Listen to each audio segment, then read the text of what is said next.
Muling nagbuga ng lava ang Mount Merapi sa mga pinakahuling eruptions nito, dahilan upang ang ilang mga lugar ay maging maulap na may sulfuric ash. Ayon sa Indonesia disaster officials, bumuga ng lava ang Merapi noong araw ng Linggo. Sinabi ni Dr. R. Sukyar ng Volcanology Agency, ilang bahagi ng Merapi's dome ay bumagsak, dahilan upang tumindi ang pag-agos ng lava at magkaroon ng sulfuric ash sa ulap.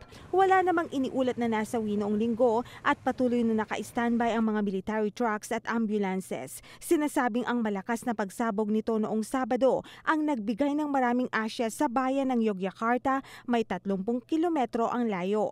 Ayon sa pinuno ng Volcano Investigation and Technology Department, muling magbubuga ang Merapi ng maraming magma mula sa crater nito. Umabot na sa 38 ang mga nasasawi mula pa noong pagsabog ng Martes, Oktubre 26, habang 47,000 ang lumikas sa kanilang mga bahay at pansamantalang nanatili sa government-run shelters. Para sa iBalita, ako si Rachel Jonedo.